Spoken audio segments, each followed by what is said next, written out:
अच्छा, ये हमने कल 20 क्वेश्चंस तक कंप्लीट कर लिया था, राइट? आज हमें 21st क्वेश्चन से यस स्टार्ट सर। करना है बेटा। तो आप लोगों ने वापस से रिपीट करके उसको रिवाइज किया? नहीं किया होगा ना? Yes sir.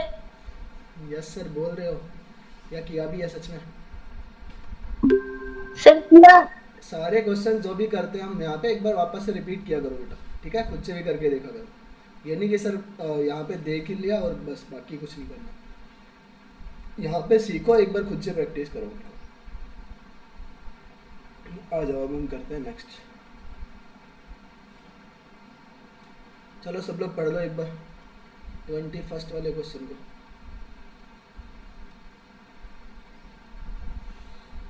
दिख रहा है? स्लाइड दिख रहा है? देखो फर्स्ट वाले क्वेश्चन को देखो, क्या बोला है? Find the sum of 2 plus 2 to the power 2 plus 2 to the power 3 plus 2 to the power, ऐसे चल रहा है बेटा कहाँ तक? 2 टू द पावर 10 तक। 2 plus 2 to the power 2, 2 to the power 3, और ये कंटिन्यू कहाँ तक बेटा? 2 टू द पावर 10 तक। आपको क्या लगता है ये कौन सी सीरीज है बेटा? ये आपकी जीपी सीरीज है, ज्योमेट्रिक प्रोग्रेशन, जिसमें आपका कॉमन रेशियो कितना है बेटा? कॉमन रेशियो है 2, यानी कि आपका दूसरा नंबर जो फर्स्ट इस सीरीज का जो फर्स्ट नंबर से सेकंड नंबर में जा रहा है, तो 2 का मल्टीपल है। 2 को 2 से मल्टीप्लाई करेंगे 2 टू द पावर 2 आएगा, उसमें 2 का मल्टीप्लाई करेंगे 2 टू द पावर 3 आएगा। और ऐसे कितने हमारे पास टोटल नंबर्स हैं? 2 टू द पावर 10 तक है। 2 टू द पावर 1 से स्टार्ट हुआ था, 2 टू द पावर 10 तक है बेटा। तो टोटल कितने नंबर्स है? 10 नंबर्स है। यस और नो? यस और नो बेटा? Yes sir. बस, तो अब इसको कर लो आराम से। देखो इसको क्या होता है? सम ऑफ एन नंबर्स ये होता है A into R to the power N minus one upon 1 minus R twelve. R minus one होता है, ठीक है? 1 माइनस आर कर सकते हैं, और अगर ऊपर से वो कर रहे हो तो यहाँ से आ जाएगा। ए क्या है हमारा? 2 है। आर हमारा था बेटा कितना? कॉमन रेशियो था 2। 2 की पावर कितना हो जाएगी? 10 माइनस वन करेंगे तो 9, और डिवाइड करेंगे किससे? R minus one. R minus one यानी कि 2 माइनस। तो यहाँ से ये 2 टू द पावर 9 यहाँ पे है, 2 टू द पावर 1 यहाँ पे है, तो टोटल हो गया 2 to the power 10। 2 to the power 10 divided by 2 minus one करेंगे तो बेटा ये आ जाएगा 1। और 2 टू द पावर 10 क्या होता है? 2 टू द पावर 10 होता है 1020। इज इट क्लियर और not? And this is the answer for this question. Sir sir ये जो ये दो दो बार टू क्यों लिखा सर? 3 बार। कहाँ है 3 बार 2? सर ये 2 की पावर 9 कैसे हुआ है 2? बेटा 2 की पावर n माइनस वन करेंगे ना। टोटल हमारे पास कितने नंबर्स थे? तो वो 10 कितने? नंबर्स थे बेटा, 10। फर्स्ट से लेके 10 तक। तो टोटल कितने हो गए? n माइनस वन करेंगे तो 2 टू द पावर यही तो आ जाएगा। सर 2 कैसे आया फिर ये वाला? ये फर्स्ट टर्म a की वैल्यू क्या है? फर्स्ट टर्म है ना बेटा ये। Yes sir. और सर इससे आगे वाले 2? कौन सा? सर ये 2 की पावर 1 जो है। अरे यही तो है बेटा। अच्छा एक सेकेंड रुको, इसमें थोड़ा सा मेरे को चेंज लग रहा है, एक सेकेंड जस्ट ए सेकेंड।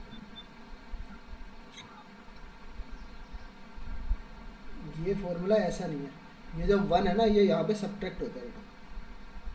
वो तो हमारा क्या बनता है? सर लेकिन आपने सीक्वेंस एंड सीरीज में तो सर आपने यही फॉर्मूला जो लिखा था अभी वही लिखा है। ये फॉर्मूला था, या फिर वो मैंने बेटा वो nth टर्म के लिए लिखवाया था, A R to the power n minus one. S N क्या होता है? यानी कि अगर हमें सम निकालना है तो क्या होता है? A into R to the power n minus one, और फिर होता है आर माइनस वन। ये लिखवाया होगा, याद है? अरे मैंने दोनों में वही लिख दिया। दोनों में वही लिख दिया? दोनों में वही नहीं है, ये यस माइनस वन सर ये दोनों इधर में नहीं है लिख बेटा। दिया। ये इसमें है nth टर्म निकालने के लिए है, ये आपका इसमें है सम निकालने के लिए। तो ये पावर के अंदर सब्ट्रैक्ट नहीं है, ये आपका जो r to the power n आएगा उसमें से सब्ट्रैक्शन है बेटा इसका। तो यहाँ से आप इसको करेंगे, देखो ये इसका आंसर नहीं आएगा, ध्यान से समझिए। तो ऐसा अगर आप यहाँ से निकालेंगे तो क्या आएगा? ए आपका क्या है? ए होता है फर्स्ट टर्म, तो यहाँ पे फर्स्ट टर्म क्या है? जीपी का 2 है, तो यहाँ से 2 मल्टीप्लाई, और r to the power n, r to the power n है 2 टू द पावर 10, और उसमें से हमें सब्ट्रैक्ट करना है बेटा 1। और इसको डिवाइड करना है किससे, आर कितना था हमारा, आर यहाँ पे बेटा 2 ही तो है, कॉमन रेशियो। कॉमन रेशियो कैसे निकालते हैं, सेकंड टर्म में फर्स्ट टर्म से डिवाइड कर दो बेटा, या फिर एक अगले वाले टर्म से उससे पिछले वाले टर्म से डिवाइड कर दो, तो वो आ जाता है कॉमन रेशियो। तो 2 में जब मैं 2 से डिवाइड करूँगा तो कितना आएगा, 2 आएगा। तो यहाँ से 2 - 1 करेंगे तो ये आ जाएगा 1। अब यहाँ से ऊपर बचेगा ये तो 2 है बेटा, और 2⁻10 होता है 1024। 1024 में से आप 1 सब्ट्रैक्ट करेंगे तो कितना बचेगा, 1023 बचेगा। और इसका मैं मल्टीप्लाई करूँगा बेटा इस वाले 2 से, तो इसका आंसर जो आएगा वो आएगा आपका 2046। So this is the answer for this question. Clear और नॉट एवरीबॉडी?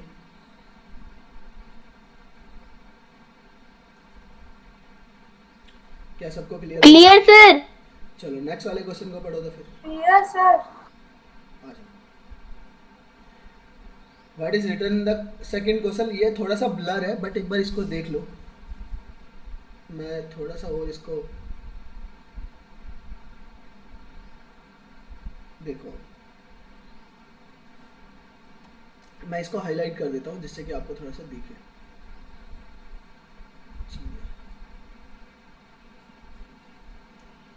अभी पढ़ो। 2 regular polygons are such that the ratio between the number of sides is this। बेटा 2 नंबर्स के साइड्स का रेशियो दे रखा है n1 रेशियो n2, ये कितना है आपका 1:2 है। Is it clear? उसके बाद बोला है the ratio of measures of their interior angles is 3:5। बेटा इंटीरियर एंगल्स का मेजर बताओ, उनका इंटीरियर एंगल का वो क्या रहेगा, इंटीरियर एंगल्स इस, बेटा आप मेरे को बताओ अगर n1 है, साइड n1 है, तो उसका एक इंटीरियर एंगल क्या होगा, ईच इंटीरियर एंगल। तो ईच इंटीरियर एंगल बेटा यही तो होता है n1 - 2 into 180 degree divided by n1। याद है कि नहीं, ईच इंटीरियर एंगल निकालने का फॉर्मूला। और सेकंड वाले का क्या होगा, यस सर। n2 साइड है तो ये हो जाएगा n2 - 2 इंटू 180 और डिवाइडेड बाई क्या हो जाएगा आपका n2 हो जाएगा। 180 से 180 कट गया क्योंकि ये कॉमन फैक्टर है। अब यहाँ से आप इनका रेशियो ले लो, आप यहाँ से n1 रेशियो n2 दे रखा है बेटा, या तो यहाँ से वैल्यू निकाल लो, n1 से n2 की वैल्यू क्या आएगी, अगर इनका HCF x है तो n1 हो जाएगा आपका x और n2 हो जाएगा क्या, ट्वाइस ऑफ x। अब यहाँ पे मैं पुट कर लेता हूँ बेटा ये वैल्यू, इन दोनों का रेशियो आपको दे रखा था, तो n1 की वैल्यू मैं पुट कर लेता हूँ x, तो ये हो जाएगा x - 2 डिवाइडेड बाई x, और यहाँ से हो जाएगा बेटा इसका रेशियो n2 क्या है, ट्वाइस ऑफ x - 2 और डिवाइडेड बाई n2 क्या है 2x। अब देखो 2 से ये डिवाइड हो गया, 2 से 2 डिवाइड हो गया, ये 2 भी डिवाइड हो गया, तो यहाँ से आपका जो बचेगा वो बचेगा x - 2 डिवाइडेड बाई x, और ये x से बेटा ये x भी डिवाइड हो गया। तो बेसिकली जो रेशियो आया यहाँ से क्या आया, ये x - 2 इधर है बेटा, और यहाँ है x - 1 बचेगा, यहाँ पे x बचा था, यहाँ पे 1 बचा था, तो आपका जो यहाँ से रेशियो बचा वो बचा x - 2 डिवाइडेड बाई ये इधर आ जाएगा किसका, x - 1। जो आपको रेशियो कितना दे रखा है बेटा, रेशियो दिया था उसका 3:5, तो 3/5 लिखते हैं। इसका क्रॉस मल्टीप्लाई कर लो, 5 इधर चले जाएगा, 3 का इधर मल्टीप्लाई करेंगे, 5x - 5 का 2 में मल्टीप्लाई करेंगे 10, 3 का मल्टीप्लाई करेंगे x में तो 3x, -3 का 1 में मल्टीप्लाई करेंगे 3। अब देखो वही है बेटा, वेरिएबल्स को एक साइड में ले लो, कांस्टेंट को एक साइड में, ये -10 है उधर जाके प्लस हो जाएगा, ये 3x है तो 3x इधर आके सब्ट्रैक्ट हो जाएगा, तो 5 - 3x कितना हो जाएगा 2x, और ये 10 उधर है तो ये इधर जाके क्या हो जाएगा बेटा, ऐड हो जाएगा, तो यहाँ से बचेगा आपका 7। तो x की वैल्यू यहाँ से क्या आ रही है, x की वैल्यू आ रही है 7/2। That is not possible. Possible in the sense मतलब कि आपका या तो उसका 7 बोल सकते हैं हम इसको, एक सेकेंड रुकना, 7 हम सर हमें तो साइड फाइंड करनी है। साइड फाइंड करनी है बेटा, बट 7 अगर x की वैल्यू 7/2 है तो उसका 1 से मल्टीप्लाई करेंगे तो n1 तो 7/2 ही आ रहा है, तो इसीलिए इसमें भी थोड़ा सा डेटा गलत था। ये वाला क्वेश्चन भी वही था जो जिसमें इंटीजर वाला एक क्वेश्चन मैंने कल नहीं बताया था। तो यहाँ पे मतलब कि कोई भी नंबर ऑफ साइड्स कभी फ्रैक्शंस में हो सकती है क्या, किसी भी पॉलीगन की नहीं आ सकती है, ना ही डेसिमल में आ सकती है बेटा। नो सर, बट इसको करने का तरीका ये है। रेगुलर पॉलीगन है। हाँ रेगुलर पॉलीगन है, और पॉलीगन मतलब नंबर ऑफ साइड्स किसी भी फिगर की कभी भी डेसिमल में नहीं होगी, ये चीज़ याद रखो। क्लियर है? करना किस तरीके से है वो समझ में यस आया? सर। अच्छा, इसका कोई मल्टीपल हम ले सकते हैं क्या? एक बार ये भी चेक करके देख लो। देखो एक पॉलीगन है 7, अगर मैं इसका कोई मल्टीपल लूँ तो 7 ले लेता हूँ, एक 7 है तो एक दूसरी वाली साइड रहेगी 14 बेटा। इनका रेशियो तो यही बन रहा है n1 से n2 का रेशियो, बट यहाँ से मैं अगर इसका रेशियो निकालूंगा तो 7 माइनस 2 हो जाएगा, 7 माइनस 1 हो जाएगा 6, 6/7 रेशियो, ये हो जाएगा बेटा कितना, 14 माइनस 1 13, ये होगा 5, और ये हो जाएगा बेटा आपका कितना 12/14। ये 2 से डिवाइड कर रहे हैं, नहीं बनेगा, ठीक है। मतलब इसका कोई मल्टीपल भी नहीं ले सकते, सेकंड वाला मल्टीपल में ही 5/6 आ रहा है बेटा। तो इसको ऑब्जर्व कर रहे हैं तो इसमें आंसर ना आ नहीं रहा है, मतलब कि आ नहीं रहा इन द सेंस, मतलब कि वो जो डेटा है वो उस टाइप का बनाया नहीं है इसने, ठीक है। करना किस तरीके से वो सब चीज़ें समझ में आई होगी आप। तो यहाँ पे अगर साइड निकालनी रहेगी तो n1 बनेगा 7/2, सेकेंड वाला बनेगा आपका 7, जो कि थोड़ा सा पॉसिबल नहीं है, क्योंकि बेटा रेगुलर पॉलीगन है तो नंबर ऑफ साइड्स क्या होनी चाहिए आपकी, इंटीजर में आनी चाहिए नंबर ऑफ साइड्स, या होल नंबर में आना चाहिए, इंटीजर भी नहीं बोल सकते क्योंकि नेगेटिव भी नहीं आता है। क्या ये क्लियर हुआ सबको, कैसे करना है, किस तरीके से करना है क्वेश्चन को? Done everybody? Yes sir. आ जाओ फिर। Yes sir. आपको जो रेशियोज दे रखे हैं बस उनको निकालो और बाकी का वहाँ पे कर लो बेटा। अगले वाले क्वेश्चन में देखो बेटा, ये वाला क्वेश्चन इंटरेस्टिंग क्वेश्चन था, ठीक है। मैं बोलूँगा अगर आप ना इसमें ना एक चीज़ निकालना तो ईजी था, बट इसमें जो सेकंड पूछा था, जो फॉर्मूला बनाना था राइट, वो कोई लोग ही बना पाते वहाँ पे, जिन्होंने अगर पहली बार उस क्वेश्चन को देखा है तो उसको थोड़ा सा डिफिकल्ट आता बेटा ये वाले क्वेश्चन में। बाकी तो सारे क्वेश्चन इसमें इक्वल थे, कोई इतना ज़्यादा प्रॉब्लम क्रिएट होने वाला नहीं था, बस दो। सर आपने इसका फॉर्मूला लिखाया है इसे सीक्वेंस एंड सीरीज में? हाँ मैंने लिखवाया है सीक्वेंस एंड सीरीज में, बट मैं बता रहा हूँ कि अगर आपने पहली बार ये क्वेश्चन देखा होगा ना तो उसके अंदर थोड़ा सा डाउट आ सकता था। अब देखो इसको करने का तरीका मैं बता देता हूँ। सबसे पहले क्वेश्चन को पढ़ो, जैसा क्वेश्चन में बोला है वैसा हमें करना। In a sequence each term is obtain by adding the previous term. बेटा एक टर्म में से पहले वाले टर्म को ऐड करते हैं तब बनता है previous term to a number. पहले वाले नंबर में क्या ऐड करना है, एक नंबर ऐड करना है, that is increase by 2 each time. जो बेटा हर बार क्या हो रहा है, कितने से इंक्रीज हो रहा है, 2 से इंक्रीज हो रहा है। और the first term is 4 and the second term is 9। आप मेरे को बताओ, सबसे पहला टर्म है 4, उसके बाद है 9। Is it clear? ये 9 कैसे बना होगा? ये 9 बेटा 4 में कितना ऐड किया? 4 में 5 ऐड किया। इसके बाद बेटा मेरे को ये बताओ, 5 के बाद अब इसके अंदर जब 5 ऐड किया है तो ये हर बार किससे इंक्रीज हो रहा है, 2 से इंक्रीज हो रहा है। पहले 5 से इंक्रीज हुआ था, उसने बोला था a number that is increase 2 each times. बेटा पहले आपका वो नंबर था ना, वो 3 था सपोज। 3 में जब आपने 2 ऐड किया तो 5 ऐड किया किसमें, 4 के अंदर। 5 पिछले वाले नंबर में एक नंबर को ऐसा ऐड करना था जो हर बार 2 से इंक्रीज हो रहा है। तो वो नंबर क्या है, ये जो नंबर बोला है ना ए नंबर, वो नंबर क्या था हमारा, 3 था। क्योंकि 3 में जब हम 2 से इंक्रीज करेंगे तो 5 आएगा, और 5 को प्रीवियस वाले उसमें डेटा, जब प्रीवियस वाला हमारा टर्म है उसके अंदर ऐड करते हैं तो 9 आएगा। अब 9 के अंदर क्या ऐड करना पड़ेगा, 5 के अंदर 2 ऐड और कर दो बेटा, 5 + 2 हो जाएगा 7। तो 7 ऐड करेंगे तो 9 + 7 हो जाएगा 16। फिर उसके बाद कितना ऐड करना पड़ेगा, 7 में 2 ऐड करेंगे 9 ऐड करेंगे तो ये बनेगा आपका 20। तो फोर्थ टर्म हमसे पूछा था, तो fourth term of the series is, और ऑफ द सीक्वेंस, ये आ जाएगा आपका 20। इज इट क्लियर और नॉट? अब मेरे को यहाँ पे एक चीज और देखो बेटा, सेकंड थिंग, आपका जो डिफरेंस जो बढ़ रहा है इसके अंदर, ये सीरीज में लिख लेता हूँ एक बार। 4 है बेटा, 9 है, 16 है एंड 25। इस सीरीज के डिफरेंस को देखो सर, क्या आ रहा है डिफरेंस? डिफरेंस आ रहा है बेटा आपका 5 का, फिर उसके बाद डिफरेंस आ रहा है 7 का, फिर उसके बाद डिफरेंस आ रहा है 9 का, और आगे डिफरेंस 2 का इंक्रीज चलते रहेगा बेटा। यानी कि जो ये डिफरेंस है, ये डिफरेंस किसके अंदर है, एपी के अंदर है या जीपी के अंदर है? ये जो डिफरेंस आ रहा है बेटा, डिफरेंस की जो सीरीज चल रही है किसमें आ रहा है, एपी में है भाई, जीपी में कहाँ हो गया बेटा? डिफरेंस सेम है ना इनका, 2 है, इनका भी 2 डिफरेंस है, इनका भी 2 डिफरेंस है, तो कॉमन डिफरेंस सेम है। तो कॉमन डिफरेंस सेम है तो वो किस में रहेगा, एपी में रहेगा। इससे। तो आप यहाँ से इसका फॉर्मूला निकाल सकते हैं nth टर्म का। nth टर्म का अगर मुझको फॉर्मूला निकालना है तो इसका अगर मैं निकालूंगा बेटा, ये हो जाएगा ए टू दी, वो हो जाएगा आपका a plus N minus one into T. Is it clear? n का हमें पता नहीं है क्योंकि हमें nth टर्म के लिए निकालना था बेटा, n के लिए निकालना है।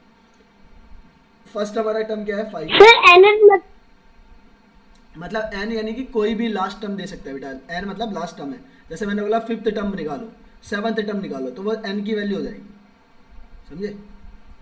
तो a क्या है हमारा फर्स्ट टर्म है, तो इसका फर्स्ट टर्म सर वहाँ पर n पुट कर दीजिए। क्या बोल रहे हो बेटा? सर जैसे हमारी n की वैल्यू सर वो 7 दिए, सर वहाँ पर n की वैल्यू को 7 पुट कर देंगे तो सर उसके बाद क्या करेंगे? हाँ, तो उसके बाद उसकी कैलकुलेशन कर लेंगे, n की वैल्यू अगर 7 दी है तो। ठीक है, ओके सर। आ जाओ। देखो अब यहाँ पे हमें nth टर्म निकालना था, तो मैं पहले सबसे पहले कैलकुलेशन कर रहा हूँ उसका जो बेटा जो डिफरेंस चल रहा है। अगर उस डिफरेंस का nth टर्म निकालेंगे तो क्या होता है बेटा, ए आपका क्या है फर्स्ट टर्म हमारा है डिफरेंस का 5। उसमें जब मैं ऐड करूँगा n माइनस वन, तो बेटा n माइनस वन ही है, n तो वही है ही बेटा। और डिफरेंस कितना था, कॉमन डिफरेंस, हर बार वो किससे इंक्रीज कर रहा था, 2 से बेटा। इन दोनों का डिफरेंस 2 ही तो है बेटा, कॉमन डिफरेंस। तो यहाँ से 2 से मल्टीप्लाई करेंगे तो जो डिफरेंस का nth टर्म आएगा वो क्या आएगा 5 प्लस 2 का मल्टीप्लाई हो जाएगा तो 2n माइनस यहाँ से आ गया 2। तो ये 5 माइनस 2 करेंगे तो ये बचेगा बेटा आपका 3। तो ये आया 2n plus 3। Is it clear और नॉट? अगर मुझे उस सीरीज का nth टर्म बनाना था बेटा, इस सीरीज का nth टर्म बनाना है, तो सीरीज का nth टर्म बनाने के लिए मेरे को क्या करना पड़ेगा बेटा, फर्स्ट टर्म के अंदर उसका क्या करते हैं, उसके कॉमन डिफरेंस को ऐड करते हैं। कॉमन डिफरेंस मतलब कि जो हर बार एक नंबर इंक्रीज हो रहा है। तो ये nth टर्म किसके लिए आया है, ये उस नंबर के लिए आया है the number which is increasing by 2 each times. तो अगर मुझे नंबर nth टर्म निकालना है, इस सीरीज का nth टर्म निकालना है, तो nth टर्म क्या आएगा, आप इसके पिछले वाले टर्म में, मतलब nth टर्म यानी कि n माइनस फर्स्ट टर्म के अंदर आप क्या ऐड कर रहे हैं बेटा, ये ऐड कर रहे हैं an 2n प्लस 3, और यही आपका क्या बनेगा, उसका फॉर्मूला बन जाएगा nth term. Is it clear और नॉट एवरीबॉडी? क्या यहाँ तक क्लियर हुआ सबको? जैसे यहाँ पे आप रख के देखो उस चीज़ को। अगर आपको यहाँ पे सेकंड टर्म निकालना है, सेकंड टर्म निकालना है तो बेटा आपके फर्स्ट टर्म क्या है, फर्स्ट टर्म थी 4 और इसके अंदर पुट करेंगे 2, n की वैल्यू 2 पुट करेंगे तो ये हो जाएगा 2 2 4 प्लस 3, ये होगा आपका कितना 7। एक सेकेंड, -2 है प्लस 3 आ रहा है, इसके अंदर ये डिफरेंस कैसे आ रहा है, 2n प्लस 3,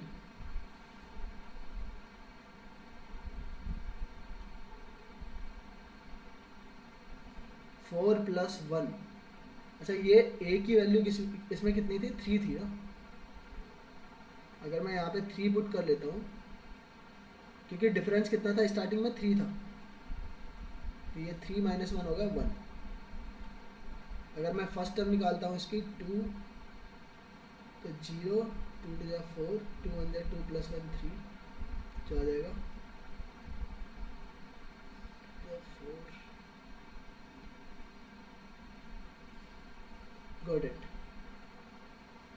आ जाओ, यही सेम है, कोई प्रॉब्लम नहीं।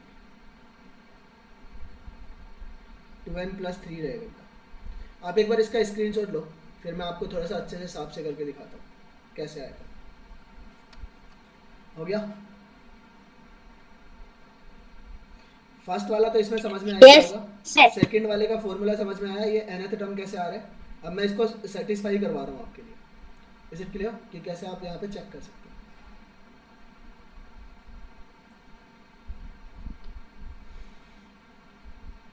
तो हमारे पास nth टर्म क्या बना बेटा, nth टर्म बन गया फॉर दिस सीक्वेंस इज आपका प्रीवियस वाला टर्म प्लस nth टर्म होगा an minus 1th term plus ये हमारे पास जो भी डिफरेंस है बेटा ये वाला ऐड कर देंगे, तो vice of n plus 3। Is it clear और नॉट? जैसे हमें इसका सेकेंड टर्म निकालना था बेटा, सेकेंड टर्म निकालना था तो मेरे को ये बताओ उसके जो सीक्वेंस है, इस सीक्वेंस में कौन सा लगेगा, एन की वैल्यू तो क्या आएगी, 1 ही आएगी बेटा, क्योंकि यहाँ पे आपका जो टर्म है एन की वैल्यू क्या है, 1 है। सेकेंड टर्म निकाल रहे हैं तो उसमें तो बेटा फर्स्ट ही वो लग रहा है। 4 से हम 9 में गए, 9 से 16, 16 से 25। तो अगर मेरे को ये डिफरेंस निकालना है, ये वाला डिफरेंस, तो मुझे n की वैल्यू 1 रखनी पड़ेगी, क्योंकि हमने फर्स्ट वाली वैल्यू वही थी। तो अगर आपको सेकेंड टर्म निकालना है उसका, तो यहाँ से आपकी फर्स्ट टर्म क्या है 4, और मैं यहाँ पे डिफरेंस रखूँगा बेटा कितना 1, तो ये हो जाएगा ट्वाइस ऑफ 1 + 3, और दोनों को ऐड करेंगे कितना आ रहा है बेटा 5। 5 में जब मैं 4 ऐड करूँगा तो ये हो जाएगा आपका 9। ये हो गया सेकेंड टर्म। अगर मेरे को थर्ड टर्म निकालना है, तो थर्ड टर्म निकालने के लिए सेकेंड टर्म क्या था बेटा, या तो यहाँ पे रख लो, या फिर आप यहाँ पे रखो फर्स्ट टर्म प्लस यहाँ पे n की वैल्यू क्या रखेंगे, ट्वाइस, प्लस यहाँ पे आ जाएगा 3। तो ये कितना हो गया आपका 4, 4 + 3 कितना हो जाएगा, 4 + 3 आ जाएगा 7। यहाँ पे 2 रखने पर कैसे नहीं आ रहा है, 3 रखेंगे तब आ रहा है 6, 9, 9 + 4 कितना हो जाएगा 13। एक सेकेंड रुकना, थोड़ा सा मेरे को कंफ्यूजन लग रहा है इसमें, कुछ तो डिफरेंट है।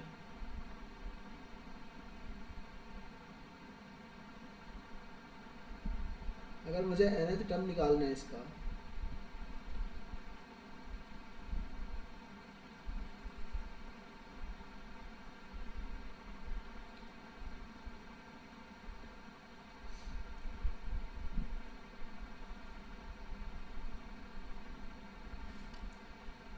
हम इस सीक्वेंस में बना रहे हैं बेटा, जो भी डिफरेंस आ रहा है कॉमन डिफरेंस, तो कॉमन डिफरेंस क्या चल रहा है, वही 2 का डिफरेंस चल रहा है। तो 2 का डिफरेंस लग रहा है, nth टर्म अगर मैं निकालूंगा उसके कॉमन डिफरेंस का, तो वो आएगा ट्वाइस, फर्स्ट टर्म हमारा कितना है, पहला डिफरेंस था 5 का, उसके बाद n - 1 into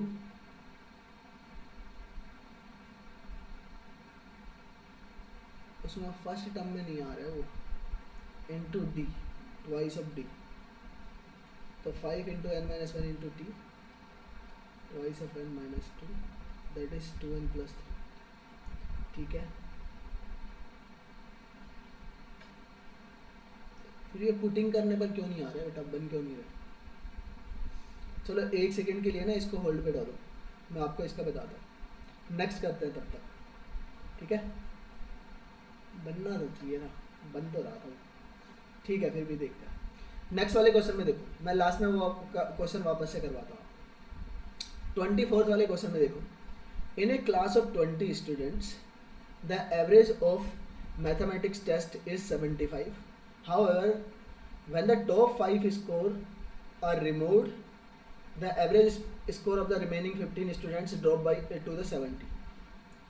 What is the total score of the top 5 scorers? बेटा आप मेरे को बताओ, 20 स्टूडेंट्स का आपको क्या दे रखा है, एवरेज दे रखा है। तो यहाँ से मैं निकाल सकता हूँ सम ऑफ 20 स्टूडेंट्स, 20 स्टूडेंट्स स्कोर कितना हो जाएगा बेटा, 75 इंटू 20 हो गया। 75 को 2 से मल्टीप्लाई करते हैं तो 150 आता है, तो ये आ गया 150, 1500 आ गया बेटा। उसके बाद बोला है उसने, however the top 5 scorers removed the average of the remaining 15। बेटा रिमेनिंग 15 का सम कितना होगा, रिमेनिंग 15 स्टूडेंट्स का जो सम हो जाएगा वो हो जाएगा आपका कितना, एवरेज था उनका 70, और 70 को मल्टीप्लाई करूँगा मैं 15 से, तो कितना हो जाएगा, 15 7 जा 105, तो 1050 आ गया। इसका मतलब जो रिमूव किए हैं बेटा, जो 5 स्टूडेंट्स रिमूव किए हैं उनका सम कितना रहेगा बेटा, 20 स्टूडेंट्स के सम में से मैं सब्ट्रैक्ट कर लूँगा कितने का, 15 स्टूडेंट्स का सम का। तो जो 5 रिमेनिंग जो हमारे पास ये जो रिमूव्ड बोल सकते हैं यहाँ से, रिमूव्ड 5 स्टूडेंट्स का जो स्कोर है, सम ऑफ स्कोर इज, यहाँ से डिफरेंस ले लो बेटा, 1500 में से मैं 1050 को सब्ट्रैक्ट करूँगा, तो 1000 में से 1000 गया तो 0, 500 में से 50 को सब्ट्रैक्ट करेंगे तो ये आएगा 450। क्या फर्स्ट वाला क्वेश्चन यहाँ से क्लियर हुआ, what is the total score of the top 5 scorers, that will be बेटा 450। ये हमारा आ गया फर्स्ट आंसर। अब सेकंड वाले क्वेश्चन को पढ़ेंगे, find the new average if one additional students score 60 is also removed from the group of 15। बेटा 15 का सम कितना था 1050।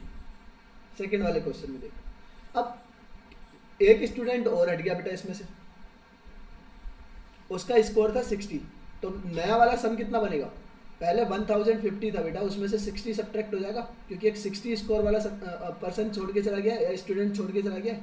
अब इसका एवरेज निकालने के लिए क्या करेंगे हम, टोटल नंबर ऑफ स्टूडेंट से डिवाइड कर दो। अभी कितने स्टूडेंट्स बचे, 15 स्टूडेंट्स थे, उसमें से एक और चला गया बेटा, तो अभी कितना बचा, 14 बच गए। अरे यस और नो कुछ बोलो, सब लोग इतने शांत कैसे बैठे हो। Yes sir. अब यहाँ से निकाल लो बेटा, ये हो जाएगा आपका कितना 9900 बचेगा, 9000 नहीं 990 बचेगा बेटा। 50 में से 60 सब्ट्रैक्ट करेंगे तो, और 14 से इसको डिवाइड कर दो, ये 2 से डिवाइड हो रहा है, 2 से डिवाइड होकर 99 इंटू कितना आ रहा है बेटा 5, और डिवाइड में आ जाएगा ये 7। ठीक है, तो अभी यहाँ से डिवाइड करो इसको, 99 का 5 में मल्टीप्लाई करेंगे 45, 45 का हो जाएगा आपका 49, इसके अंदर 7 से डिवाइड कर लो, तो 7 7 जा 49, तो ये आएगा बेटा 70 टाइम्स जाएगा, और 75/7 इसको ऐसे लिख सकते हो, या फिर इसको डेसिमल में भी लिख सकते हो। This will be the average of remaining 14 students. Is it clear और नॉट? 75/7 क्लियर है सबको ये? Yes sir. चलो नेक्स्ट वाले क्वेश्चन पे। ये बिल्कुल इजी क्वेश्चंस थे, एवरेज बेस्ड क्वेश्चन है, इस टाइप के क्वेश्चंस हमने बहुत सारे किए थे। क्या मैंने ये सिंप्लीफिकेशन में नहीं पढ़ाया था क्या सबको? पढ़ाए तो सर, ये तो कराए। सेम क्वेश्चन है ये। देखो आप सबसे पहले कहाँ से स्टार्ट करते हैं बेटा, सबसे नीचे से स्टार्ट करते हुए ऊपर की तरफ जाते हैं। यही बताया था मैंने लैडर फॉर्म में कि बेटा लैडर सीढ़ी चढ़ते कहाँ से है, नीचे से चढ़ते हैं ऊपर से चढ़ते हैं। नीचे से स्टार्ट करते हैं तो सबसे पहले इसका सॉल्यूशन भी करना कहाँ से स्टार्ट करेंगे, स्टार्टिंग नीचे से स्टार्ट करो। 2 1/4 को सोल्व करेंगे, 2 + 1/4, ये 4 इधर 2 में मल्टीप्लाई होगा 8, 8 में 1 ऐड करेंगे बेटा 9, तो ये आ गया 9/4। अब ये 9/4 किसके 1 के डिनोमिनेटर में था, ये ऐसे था बेटा 1/9/4, तो इसका इन्वर्स कर देंगे तो ये हो जाएगा आपका कितना 4/9। अब इसकी वैल्यू आ गई थी टोटल कितनी 4/9।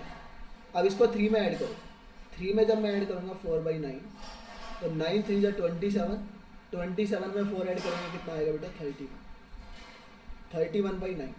अब ये 31/9 आया बेटा यहाँ तक, ये यहाँ तक आया, सॉरी इसके नीचे तक का आया ये वाला। अब बेटा इसका वापस से इन्वर्स कर देंगे क्योंकि ये 1 के डिनोमिनेटर में, तो 1 के डिनोमिनेटर में तो ये आ जाएगा आपका 9/31। अब 9/30 में 1 में हमें 1 ऐड करना है, इसमें 1 ऐड करेंगे तो कितना होगा 31 में 1 ऐड करो, ये तो हो जाएगा 31, और 31 में 9 ऐड करेंगे बेटा ये हो जाएगा 40/31। अब 40/31 किसके डिनोमिनेटर में है, 5 के डिनोमिनेटर में, तो 5 में जब 40/31 का डिवाइड करेंगे तो रेसिप्रोकल से मल्टीप्लाई कर दो, 5 का इसके रेसिप्रोकल से मल्टीप्लाई करो 31/40, तो ये 5 से डिवाइड होकर जाएगा 8 टाइम्स, यहाँ से आगे बेटा कितना 31/8। और इसको मैं सिंप्लीफाई कर लेता हूँ, 8 से डिवाइड करेंगे तो कितने टाइम जाएगा, 8 4 जा जाता है बेटा, 8 4 जा, फिर बचेगा रिमाइंडर 7, 7/8। इज इट क्लियर और नॉट? अब आप मेरे को यहाँ से देखो, हमें वैल्यू किसका 4 में से सब्ट्रैक्ट करना था, इसको 4 में से बेटा -4 7/8 करना। देखो 4 में से 4 सब्ट्रैक्ट होके तो कितना हो जाएगा 0। देखो होल नंबर से होल नंबर को सब्ट्रैक्ट कर सकते हैं बेटा, और बचेगा क्या हमारे पास, रिमाइंडर बचेगा -7/8, and this is the answer for this question. एक बार इसमें देखो कैलकुलेशन तो सही है ना, कुछ गलत तो नहीं किया हमने। एक सेकेंड रुक जाओ, देखो एक बार चेक करने दो। 9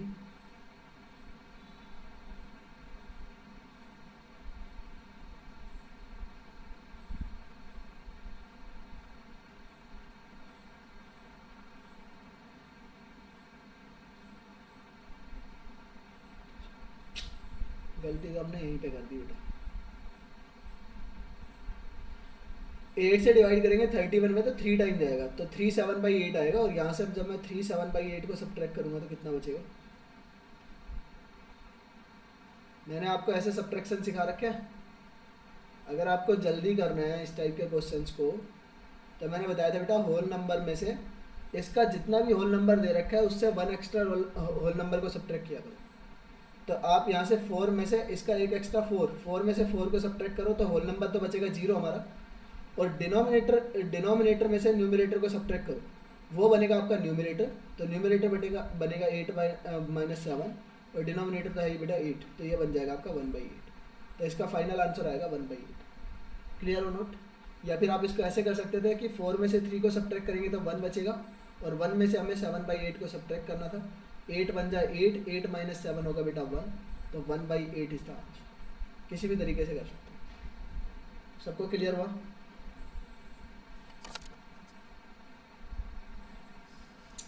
क्लियर एवरीबॉडी?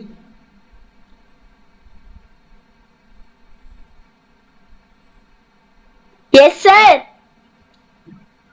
चले नेक्स्ट पे। Yes, sir. पाई चार्ट का देखो भाई, अब ये पाई चार्ट आया था बेटा, सबसे इजी क्वेश्चन था। इसके बेसिस के ऊपर कितने क्वेश्चन है देखो, 4-5 क्वेश्चन दिए थे। एक ही क्वेश्चन में है वैसे तो ये, तो एक ही क्वेश्चन में 4-5 क्वेश्चन दे रखे थे। 10 नंबर का क्वेश्चन है, पढ़ो सब लोग इसको। आपसे बोला है look at the pie chart below and answer the following questions. पहला वाला क्वेश्चन क्या है, what are the various expenditures in percentage incurred in the publishing book. बेटा एक बुक को पब्लिश करने के लिए कितने टाइप के खर्चे लगते हैं, how many type of expenditures are there, इनको टेबुलर फॉर्म में बताना है। तो आपको ये पाई फॉर्म में, पाई चार्ट में दे रखा था बेटा, टेबुलर फॉर्म में अगर मेरे को लिखना है तो कैसे करेंगे, टाइप ऑफ एक्सपेंशंस ऐसा लिख देंगे, एक्सपेंडिचर एक साइड में, और उसका आ जाएगा बेटा परसेंटेज, इधर लिख लो उसका परसेंटेज। टेबल बनाओ, सबसे पहले आपका ये आ जाएगा सीरियल नंबर। तो फर्स्ट आपका है क्या, इधर से लेना स्टार्ट कर दो, प्रिंटिंग कॉस्ट। एक हमें सबसे पहले प्रिंटिंग कॉस्ट लगता है बेटा, फर्स्ट टाइप का कॉस्ट, वो परसेंटेज में कितना है 20%।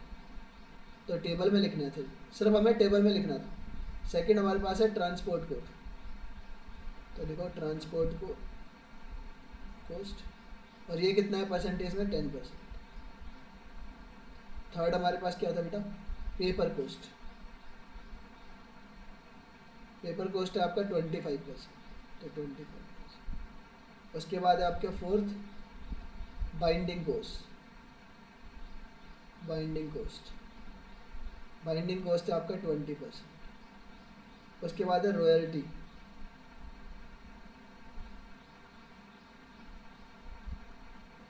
रॉयल्टी कॉस्ट कितना है बेटा 15%। और एक है हमारे पास क्या, प्रमोशन कॉस्ट। तो कितने टाइप ऑफ कॉस्ट लग रहे हैं एक बुक को पब्लिश करने के लिए, इसमें लग रहे हैं बेटा 6 टाइप के आपके कॉस्ट्स हैं, और इनका हमने क्या लिख दिया यहाँ पे, परसेंटेज भी लिख दिया कि इस परसेंटेज में उसका क्या आता है, एक्सपेंडिचर आता है। क्या ये चीज़ क्लियर हुआ? और this is the answer for the first option, मतलब कि जो आपका 26 का ए क्वेश्चन है बेटा, इसका आंसर भी यही है। आपको इसी टाइप से इसको लिखना था, और यही हमारा आंसर होगा। बस सिर्फ टेबुलर फॉर्म में लिखना था, and that is the answer. क्या सबको क्लियर हुआ ये?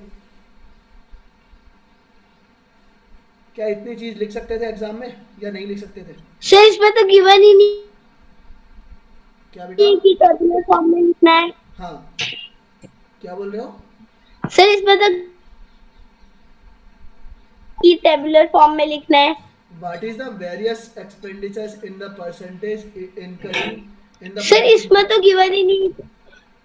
अरे टेबुलर फॉर्म में तो लिखोगे बेटा, या तो टेबुलर फॉर्म में लिख दो या फिर वैसे लिख दो बिना उस तरीके से। Is it clear? किसी भी तरीके से लिख सकते हो। आपको सिर्फ ये बताना था कि वेरियस कॉस्ट कितने हैं, कितने टाइप के हैं, और इसका परसेंटेज कितना है।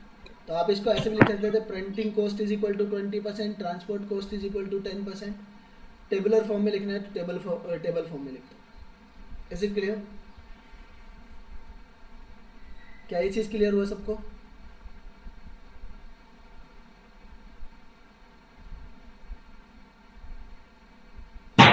चलिए नेक्स्ट। हाँ, आ जाओ नेक्स्ट पे। सेकेंड वाले को पढ़ेंगे।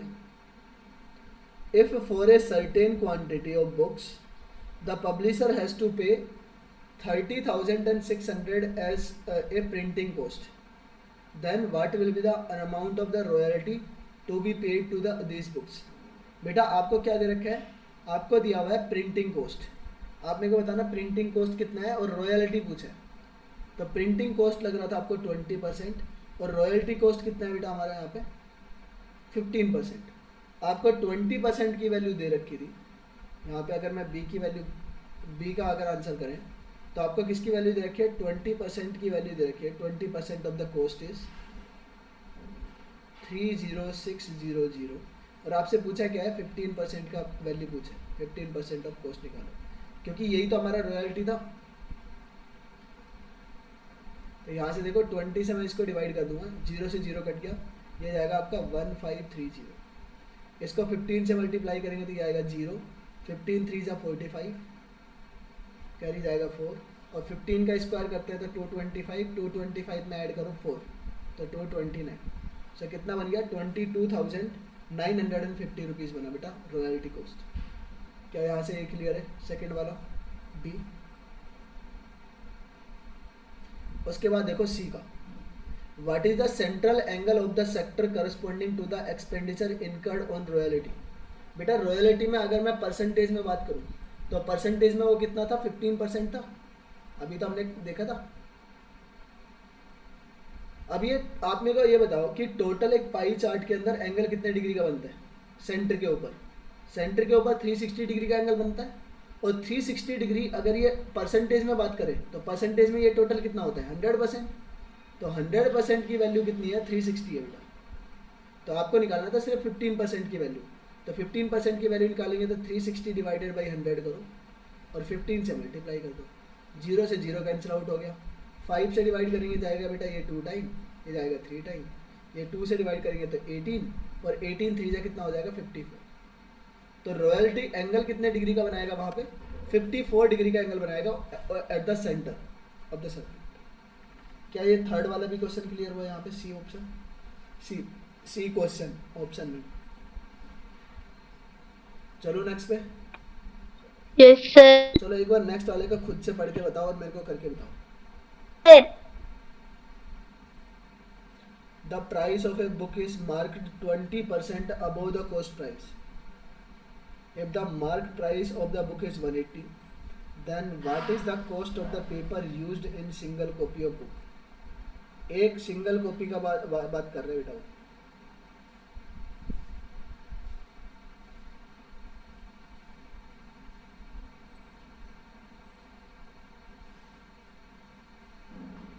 क्या कर सकते होगा? करके देखो, मैं दे रहा हूँ आप लोग को टाइम। चलो 1 मिनट का टाइम है इसको करने में। अभी 45 हो रखा है, 46 पे ले लूँगा। चलो फिर भी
हो गया बेटा।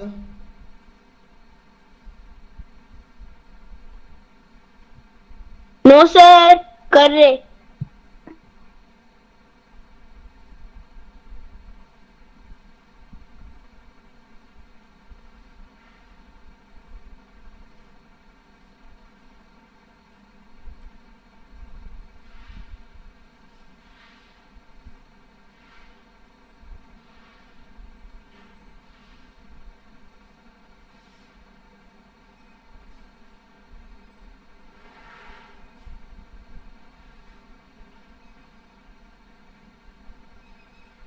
अच्छा कैसे कर रहे हो?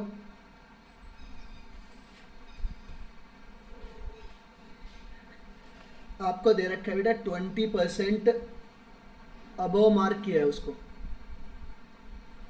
मेरे को ये बताओ मार्कअप किसके ऊपर होता है? कॉस्ट प्राइस के ऊपर होता है, मार्क प्राइस के ऊपर होता है मार्कअप?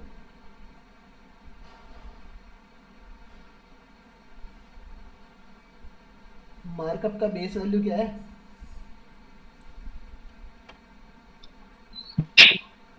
Mark price.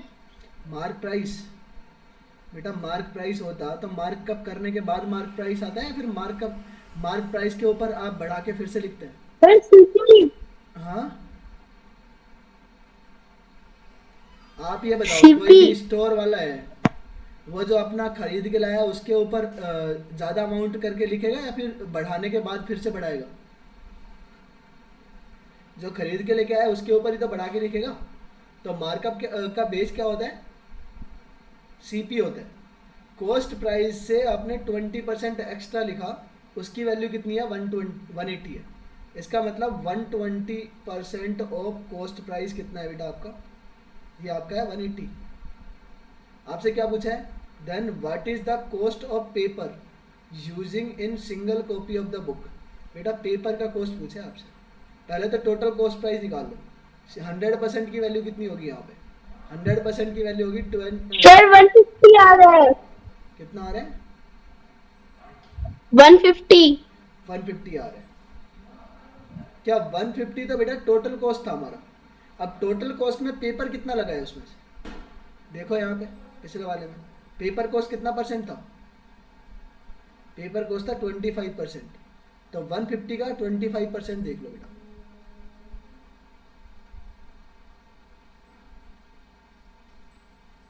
इसका पेपर कॉस्ट कितना होगा?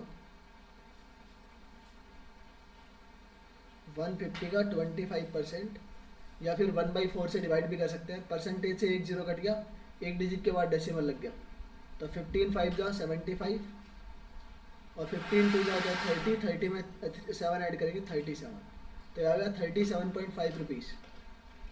पेपर कॉस्ट कितना है बेटा? अगर एक बुक को उसको पब्लिश करना है तो कितना लगेगा उसको?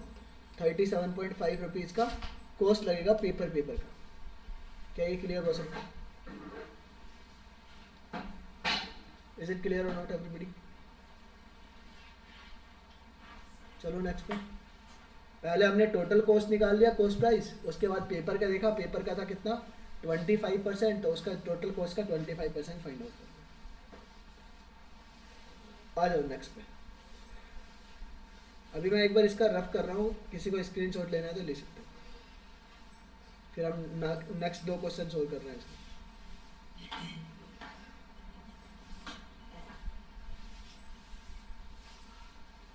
हो गया? Yes sir.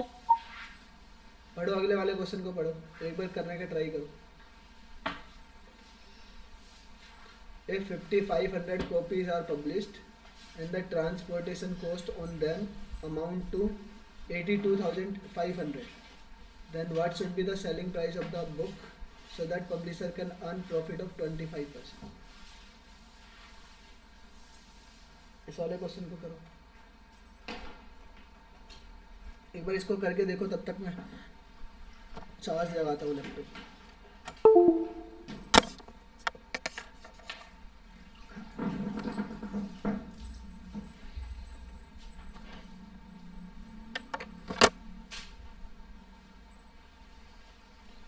सब लोग पढ़ो क्वेश्चन को अच्छे से।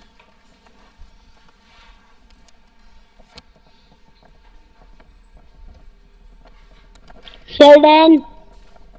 करो इसको ट्राई। हो गया? क्वेश्चन ही हो गया?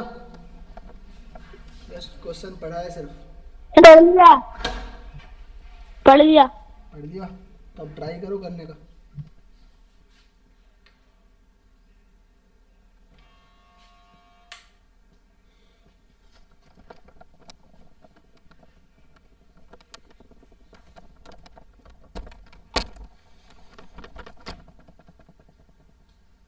देखो क्या दे रखा है इसमें,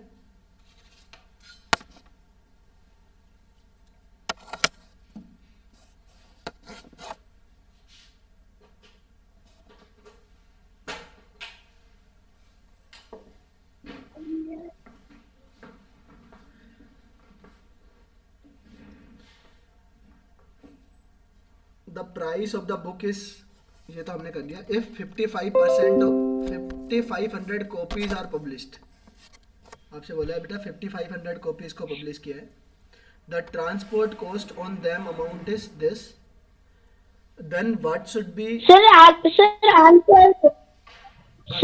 गया। आंसर आ गया, गुड। कितना आ रहा है? सर 206.25 आ रहा। क्या आ रहा है? 206.5। 206.5। चलो देखते हैं। 2525। 25, लेट्स सी। देखो आपसे बोला है कि 5500 copies are published and the transport cost on them is this, then what should be selling price of the book so that publishers can earn 25% of profit. बेटा मैं यहाँ पे 1 की कैलकुलेशन कर लूँ क्योंकि आपसे 1 का पूछा है, एक बुक का पूछा है ना, प्राइस ऑफ द बुक। यहाँ पे पढ़ना जरूरी आना चाहिए बेटा। Public of the book, book अगर बुक से बोलता है तो हम सबका निकालते हैं, यहाँ पे एक बुक का पूछा है। तो 5500 बुक कॉपीज का कॉस्ट प्राइस कितना है आपके पास, ये दे रखा है ये कॉस्ट प्राइस। तो यहाँ से एक बुक का कितना होगा या एक कॉपी का कॉस्ट प्राइस कितना होगा बेटा? 82500 डिवाइडेड बाई 5500। 2 जीरो से 2 जीरो कैंसिल आउट हो गए, ठीक है। और ये 5 से डिवाइड हो रहा है, 5 से डिवाइड हो जाएगा, कितने टाइम जा रहे हैं? बेसिकली 55 से डिवाइड होगा ये। 5 से डिवाइड कर लेते हैं एक बार पहले। 5 1 जा 5 बचेगा 3, 5 6 जा 30, 5 5 जा 25 और फिर 11 से डिवाइड करूंगा मैं इसको, जाएगा ये 15 टाइम। तो एक बुक का कॉस्ट प्राइस कितना है? एक बुक का कॉस्ट प्राइस था 15 रुपीज़। आपको 25% का क्या चाहिए उसमें? प्रॉफिट चाहिए। तो सेलिंग प्राइस बताओ बेटा उसका। तो ये 100% की वैल्यू गया, हमें 125 की वैल्यू चाहिए। क्या होगा? 15 डिवाइडेड बाई 100 इंटू 125। ये डिवाइड हो जाएगा 25 से, तो ये जाएगा 5 टाइम 5/4।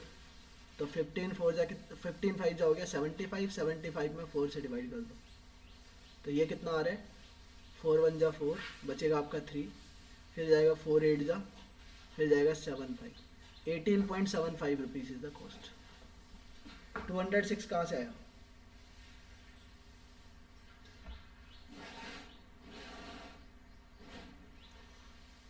क्लियर हुआ सबको ये क्वेश्चन? सबसे पहले हमने एक बुक का क्या निकाल लिया बेटा? कॉस्ट प्राइस निकाल लिया। उसके ऊपर हमने 25% का क्या लेना था? प्रॉफिट लेना था। सर मैंने तो सर ऐसे ही किया सर। सर एक बार मैं बताऊं? हाँ बताओ।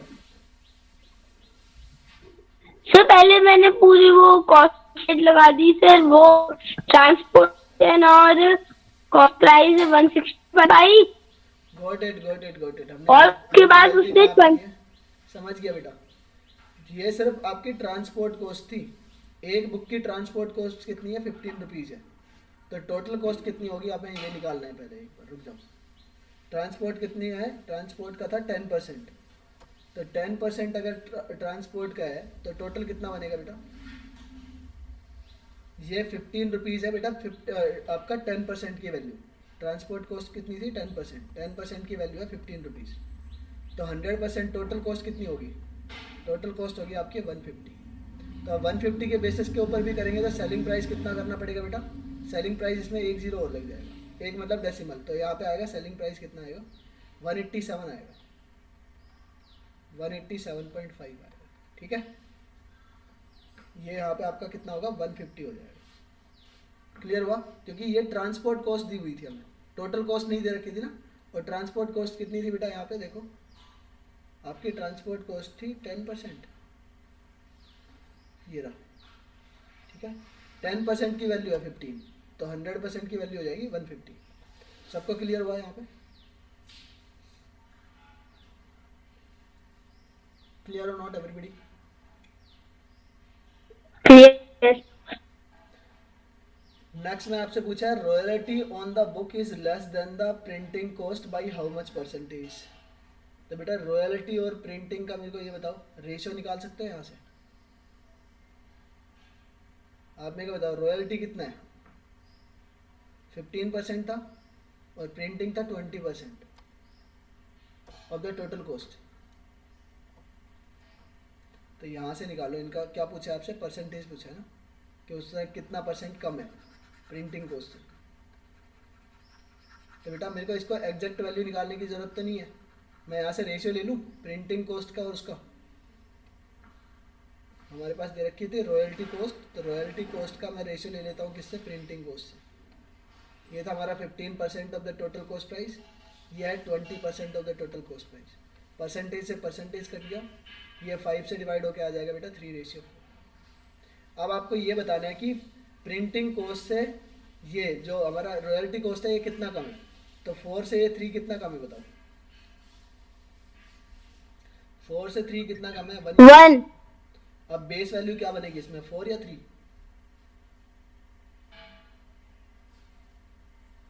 3.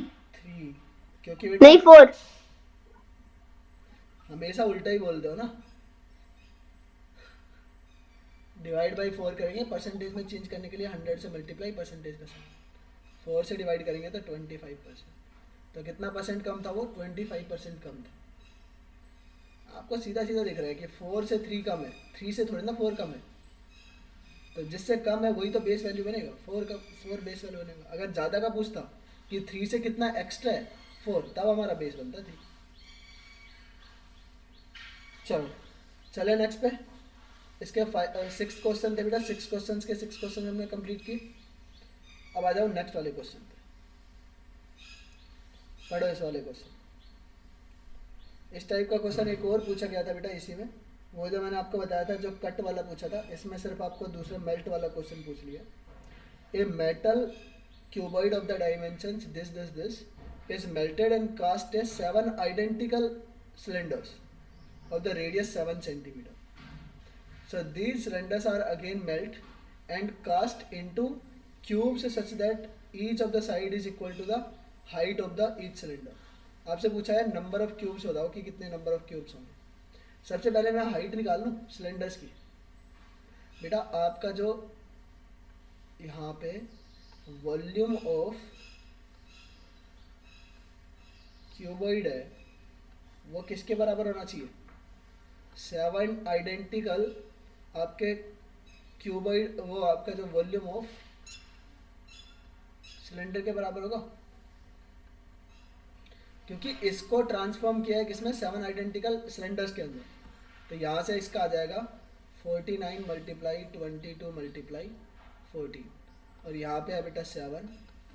वॉल्यूम क्या होता है? पाई आर स्क्वायर एच, तो पाई आर स्क्वायर एच है बेटा ये। पाई की वैल्यू कितनी है? 22/7।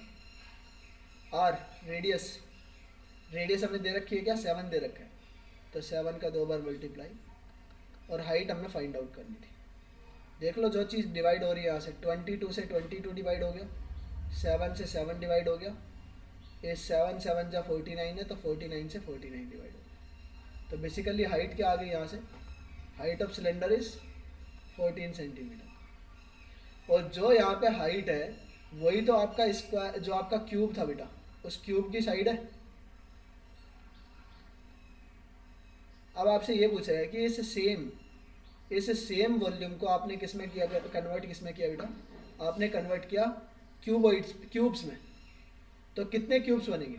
तो अगर आपको नंबर ऑफ क्यूब्स निकालने हैं तो क्या करते हैं बेटा? नंबर ऑफ क्यूब्स अगर हमें फाइंड आउट करने हैं तो बड़ा वाला फिगर क्या था? देखो अभी आप सिलेंडर का भी वो निकाल सकते हो वॉल्यूम 7 सिलेंडर्स का, या फिर बेटा ये इस क्यूबॉइड को ही हम ले रहे हैं तो इस क्यूबॉइड का ही वॉल्यूम ले लो। क्यूबॉइड के वॉल्यूम में हम एक क्यूब के वॉल्यूम से डिवाइड कर देंगे अगर नंबर ऑफ क्यूब्स निकालने हैं तो एक क्यूब का वॉल्यूम कितना होगा बेटा, उसकी साइड 14 है तो 14 मल्टीप्लाई 14 मल्टीप्लाई 14 कर देंगे। रीजन आपको सबको पता ही है, अगर क्योंकि वॉल्यूम सबका सेम रहेगा बेटा, अगर आपने मेल्ट करके एक शेप से दूसरे वाले शेप में लेके गए हो तो उसका वॉल्यूम सेम रहेगा, उसके मटेरियल क्या रहेगा, सेम रहता है बेटा। तो हमने क्या बनाया, क्यूबॉइड से बहुत सारे क्यूब्स बनाए। अगर एक क्यूब का वॉल्यूम से अगर मैं डिवाइड करूंगा तो मेरे पास क्या आ जाएंगे, टोटल नंबर ऑफ क्यूब्स बन जाएंगे कि उसने कितने क्यूब्स फॉर्मेशन किया। तो यहाँ से देखो 14 से 14 डिवाइड हो गया, ये 7 7 जा 49, 49 से 49 डिवाइड हो गया, तो यहाँ से बचेगा 2 और यहाँ से बचेगा 2, 2 2 जा 4। अभी यहाँ से 2 से डिवाइड करेंगे, ये आ जाएगा 22 डिवाइडेड बाई 4, और 4 से डिवाइड करूँगा तो कितना टाइम जा रहा है बेटा, ये तो 11/2 आ रहा है। इसमें भी डेटा आपका ऐसा ही कुछ दे रखा है, ठीक है। इसका भी आना क्या चाहिए था आंसर, इसका देखो नंबर ऑफ क्यूब्स क्या हो सकते हैं बेटा, इंटीजर में तो आएगा वैल्यू, इंटीजर में क्या होल नंबर में आएगा, नेगेटिव भी नहीं आ सकते। तो ये 11/2 आ रहा है यहाँ पे, इसमें भी थोड़ा सा डेटा ऐसा ही दे रखा था, गलत डेटा है, ठीक है। तो आंसर था इसका 11/2। क्या सबको क्लियर है, किस टाइप से निकालेंगे? Yes sir. चलो नेक्स्ट पे।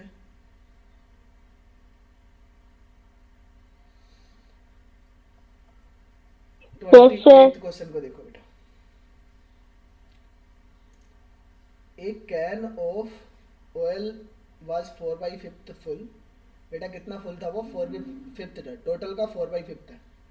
When 6 bottles of the oil were taken out from this can and 4 bottles of the oil were poured into it, it was 3/4 times of itself.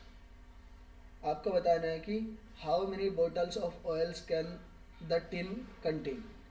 एक टिन के अंदर कितनी बोटल्स आप full कर सकते हैं बेटा उसमें, if all bottles are equal volumes, मतलब कि सबका आइडेंटिकल क्या है बोटल्स है, एक में जितना आपका ऑयल आता है सारे में उतना ही ऑयल आएगा बेटा, जैसा नो। अब यहाँ से हम लेट कर लेते हैं, चलो इस वाले क्वेश्चन को हमें करना है, तो सिंपल सा जो दे रखा है बेटा वैसे वैसे करते जाओ। हमने यहाँ पे टोटल वॉल्यूम नहीं दे रखा है, किसका, कैन का, तो हमने कैन का टोटल वॉल्यूम मान लिया, let the volume of can.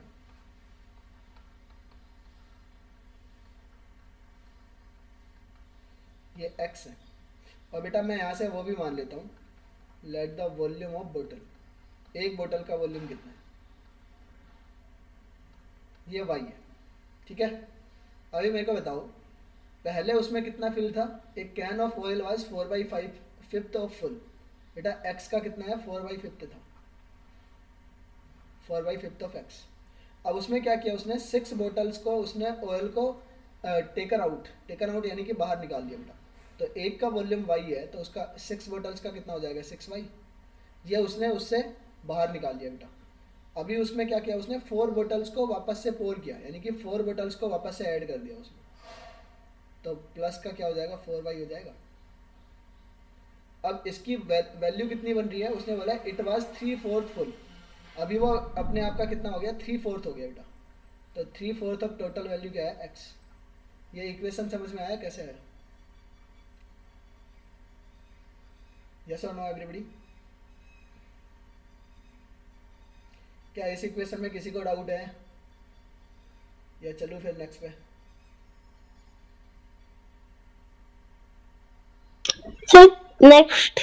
चलो तो अब देखो y को एक साथ कर लो सिंप्लीफाई, ये आ जाएगा बेटा -2y, और -2y उधर जाएगा तो एडिशन में चले जाएगा, तो ये होगा 4/5x, और ये 3/4 इधर जाके सब्ट्रैक्ट हो जाएगा, 3/4x इज इक्वल टू क्या हो गया बेटा, 2 ऑफ 5 होगा। यहाँ से 4 4 जा 16 और 5 3 जा 15, 16 - 15 करेंगे तो ये बचेगा 1, और 5 का 4 में मल्टीप्लाई करेंगे तो ये आ जाएगा 20, तो 1/20x, और ये आ गया बेटा आपका 2y, ठीक है। यहाँ से आप सिंप्लीफाई कर लो, x इज इक्वल टू किसके बराबर है, 20y के, 20 इंटू 2 40y के बराबर आ गया बेटा। अब यहाँ से आपको सीधा सीधा नहीं दिख रहा है कि एक जो कैन का वॉल्यूम है वो 40 बोटल्स के वॉल्यूम के बराबर है, तो एक कैन के अंदर कितनी बोटल्स फिल कर सकते हो आप? एक कैन के अंदर आप 40 बोटल्स को फिल कर सकते हो। इज इट क्लियर और नॉट? आपको यहाँ से पता लग गया बेटा, volume of can is equal to 40 volume of bottles. Clear हुआ सबको यहाँ से?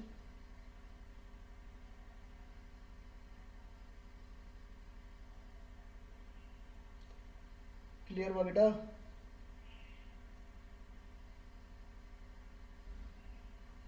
Clear sir. क्लियर है तो फिर इतना टाइम कैसे लग रहा है भाई? चलो नेक्स्ट वाले पे। How many bricks of size this are required to construct a wall of 11 meter long and 3.5 meter height and 40 centimeter thick if the cement and sand used in construction consist 1/10 of the total material used to build the wall? बेटा wall के अंदर क्या क्या लगता है? या तो ईंटें लगेंगी या फिर सीमेंट या बजरी लगेगा। इज इट क्लियर और नॉट? सैंड लगेगा। तो उसने बोला है 1/10 ऑफ पार्ट, जितनी वो टोटल आपकी वॉल है उसमें 1/10 पार्ट तो क्या है आपका सीमेंट एंड सैंड है बेटा, बाकी के सब ब्रिक्स है। तो मेरे को सिर्फ ब्रिक्स का वॉल्यूम निकाल के बता सकते हो? यहाँ से ब्रिक्स का वॉल्यूम क्या आएगा? ओनली ब्रिक्स का वॉल्यूम आएगा बेटा 9/10 होगा वो। 9/10 of the part of total आपका वॉल। टोटल वॉल का क्या हो जाएगा volume? This is the volume of BRICS, all BRICS. तो यहाँ से आ जाएगा 9/10 पार्ट ऑफ आपका। इसमें देखो इसको कन्वर्ट कर लेता हूँ बेटा मैं सेंटीमीटर में, क्योंकि यहाँ पे सारे सेंटीमीटर में दे रखे हैं एक ईंट का ब्रिक्स। तो ये हो जाएगा 1100 इंटू 350 इंटू, ये तो हमारा 40 सेंटीमीटर में ही है तो इसको 40 रखो बेटा। अगर मेरे को नंबर ऑफ ब्रिक्स निकालना है, नंबर ऑफ ब्रिक्स, तो यहाँ पे सपोज करो कितने ब्रिक्स थे? n ब्रिक्स थे। तो एक ब्रिक्स के वॉल्यूम से मैं डिवाइड कर दूंगा उसको। ये था बेटा 9/10 इंटू 1100 इंटू 350 इंटू 40। और एक ब्रिक्स का वॉल्यूम कितना है बेटा? 1 ब्रिक्स का वॉल्यूम है 22 मल्टीप्लाई 10 मल्टीप्लाई 7। यही तो है डायमेंशन ऑफ द ब्रिक्स। तो यहाँ से आप कर लो बेटा, 10 से ये 1 0 कट गया, 1 0 से ये 1 0 कट गया, 11 से ये जाएगा 2 टाइम, 2 से जाएगा ये 20 टाइम्स, 7 से डिवाइड करेंगे जाएगा 50 टाइम्स। 50 को मल्टीप्लाई करूँगा मैं 20 में तो ये आ जाएगा आपका कितना? 1000।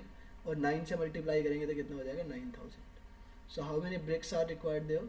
9000 bricks are required to make a wall. Done everybody?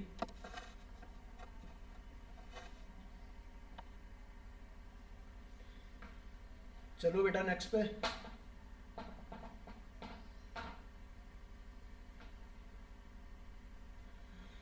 आ जाओ लास्ट वाला क्वेश्चन देखो।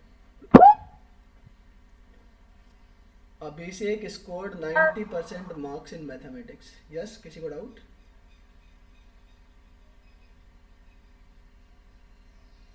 डाउट है बेटा किसी को? No sir.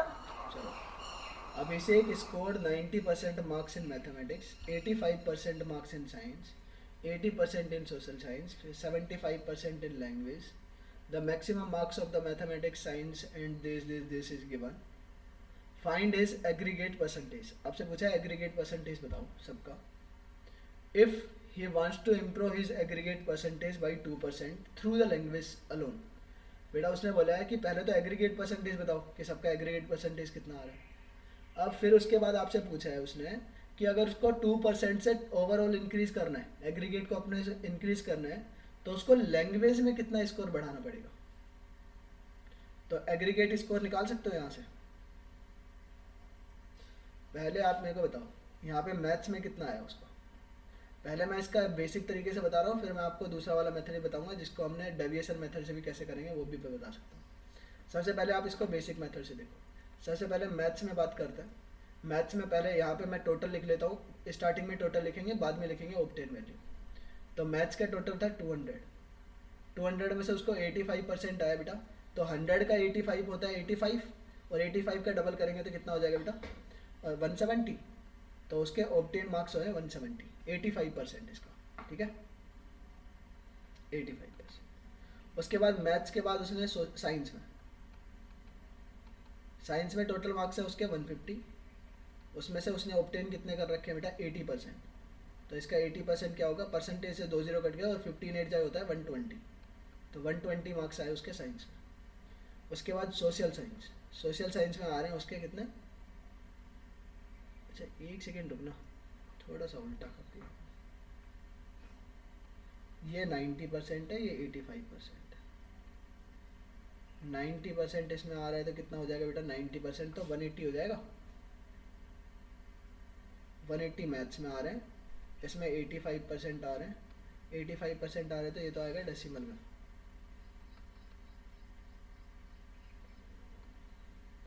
पहले मैं इसका निकाल लेता हूँ, 80% निकाल दो, 80% होगा 15 8 120 होता है, तो 120 प्लस इसका 5% हो जाएगा बेटा 7.5, तो इसमें 127.5 आ गया। उसके बाद साइंस के बाद सोशल साइंस, सोशल साइंस में टोटल है बेटा कितना, सोशल साइंस का टोटल आपका दे रखा था 150 मार्क, 150 टोटल है, और उसमें से ऑब्टेन कितना किया है उसने सोशल साइंस में 80%, तो 80% तो हो जाएगा बेटा इसका 120, सोशल साइंस में आ रहा है उसका 120। यार उसके बाद बात करते हैं लैंग्वेज, लैंग्वेज का टोटल स्कोर है कितना 100, और उसमें से ऑब्टेन कितना किया है उसने 75 ऑब्टेन किया, तो उसको कितना मिला 75%, तो ये तो 75 ही हो गया बेटा। अब मेरे को बताओ टोटल, अगर मैं एग्रीगेट की बात करूँगा तो एग्रीगेट परसेंटेज कितना बनेगा बेटा, पहले एग्रीगेट टोटल आप यहाँ पे वो निकालो कि टोटल मार्क्स कितने थे, टोटल ऑल एग्जाम्स के मार्क्स कितने बेटा यहाँ पे 200, और ये हो जाएगा 300 प्लस 200 500, 500 प्लस 100 600, ये तो हुआ टोटल मार्क्स। अब उसको मिले कितने हैं, ऑब्टेन कितना किए, पहले जो सीधा सीधा ऐड हो रहे हैं उसको करो, 180 प्लस 120, 180 प्लस 120 हो गया बेटा 300, 300 में आप ये ऐड करो 127, मैं 125 में 75 ऐड करता हूँ तो 200 वहाँ से आते हैं, तो 300 प्लस 200 हो गया 500, और ये एक्स्ट्रा कितना है बेटा, एक्स्ट्रा है 2.5, तो ये 500 एंड 2.5 आएगा बेटा। क्या यहाँ तक सबको क्लियर हुआ बेटा? अब आपके पास ऑब्टेन मार्क्स है, आपके पास टोटल मार्क्स है, तो एग्रीगेट परसेंटेज निकाल सकते हो। परसेंटेज इज इक्वल टू कितना होगा 502.5 डिवाइडेड बाई 600, परसेंटेज में कन्वर्ट करने के लिए 100 से मल्टीप्लाई परसेंटेज करना, 2 0 से 2 0 कैंसिल आउट हो गया, 6 से डिवाइड करूँगा 50 को तो जाएगा 8 टाइम 48 आता है, बचेगा 2 रिमाइंडर, 6 से डिवाइड करूँगा 22 में तो ये जाएगा आपका कितने टाइम 3 टाइम, 6 3 जा 18, बचेगा यहाँ से 4, फिर ये जाएगा 6 7 जा 48, 6 7 जा आपका 42, बचेगा रिमाइंडर 3, हो जाएगा 30, 6 से डिवाइड करेंगे 5 टाइम, तो यहाँ से एग्रीगेट परसेंटेज आया हमारे पास क्या 83.75%। क्या यहाँ तक सबको क्लियर हुआ? इसका फर्स्ट क्वेश्चन क्लियर हुआ बेटा? एग्रीगेट परसेंटेज, एग्रीगेट परसेंटेज आ रहा है 83.75%। अब हमसे ये पूछा था कि इसके एग्रीगेट परसेंटेज को उसको कितने से बढ़ाना है, उसको 2% से बढ़ाना है। अरे ये 2% से कब बढ़ेगा, ये 85 कब बनेगा बेटा? मतलब 2% अगर मार्क्स बढ़ाने हैं इसको, ओवरऑल का 2% बढ़ाना है तो इसको कितने एक्स्ट्रा मार्क्स लेके आने पड़ेंगे। अगर टोटल 600 मार्क्स का पूरा आपका वो है टोटल है, तो उसका 2% कितना होगा, 600 का 2% कितना होगा बेटा? ये होगा 12, तो उसके 12 मार्क्स एक्स्ट्रा और आने चाहिए थे, तभी तो उसका 2% से इंक्रीज होगा। और इसने बोला है कि ये 12 मार्क्स कहाँ से लाने हैं, उसको लैंग्वेज से लाने, सिर्फ लैंग्वेज अलोन। तो उसको लैंग्वेज में कितने मार्क्स आने चाहिए थे, उसको लैंग्वेज में 12 एक्स्ट्रा मार्क्स लेके आने चाहिए थे बेटा। Find the score required in language, language में पहले कितने स्कोर आ रहा था बेटा 75 आ रहा था, अभी उसको अगर इंक्रीज करना है 2% से तो इसमें 12 ऐड और कर लो तो ये आ जाएगा आपका 87, उसको 87 मार्क्स लाने चाहिए थे लैंग्वेज के अंदर for increasing the aggregate percentage by 2%। क्या सबको यहाँ तक क्लियर हुआ? इसका सेकेंड वाला क्वेश्चन भी क्लियर है सबको?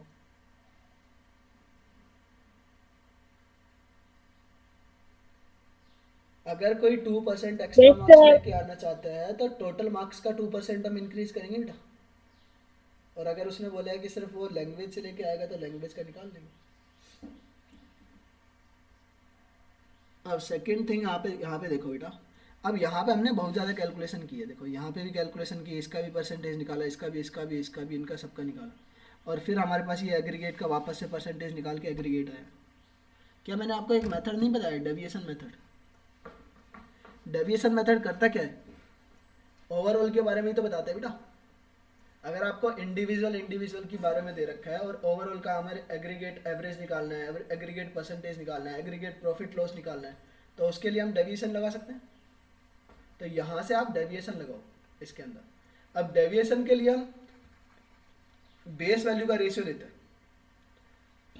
तो बेस वैल्यू यहाँ पे परसेंटेज में क्या होती है, अगर मार्क्स दिया है तो टोटल मार्क्स हमारे पास बेस वैल्यू बनेगी,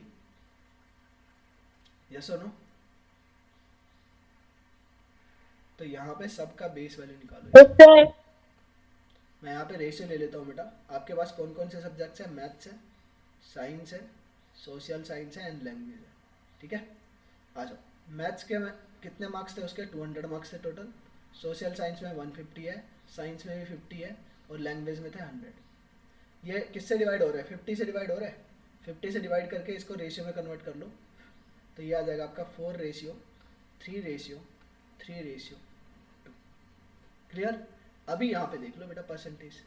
मैथ्स में उसको मिल रहे थे कितने? 85% मार्क्स, सॉरी 90% है, वापस से हम गलती कर रहे हैं। इसमें था बेटा 90%, अभिषेक को 90% मिले। इसमें मिले थे कितने? 85%। थर्ड साइंस में मिले थे 75% मार्क्स, और उसमें मिल रहे थे कितने? साइंस में 80 मिल रहे थे और 75 मिल रहे थे लैंग्वेज में। क्लियर और नोट? अगर मुझे यहाँ पे डेविएशन लगाना है तो या तो किसी भी वैल्यू को लेट कर लेता हूँ मैं इसमें से। मैंने 85 को या 80 को किसी को भी लेट कर लो बेटा। मैंने 85 को लेट किया कि इसका एग्रीगेट 85% बन रहा है। इज इट क्लियर और नॉट? अब यहाँ पे डेविएशन देखना स्टार्ट करो। मैथ्स का कितने से डेविएट कर रहा है? 85 से ज़्यादा है कि कम है? 85 से 5 एक्स्ट्रा है बेटा। तो एक के लिए 5 एक्स्ट्रा है, तो टोटल हमारे पास मैथ्स के कितने हैं?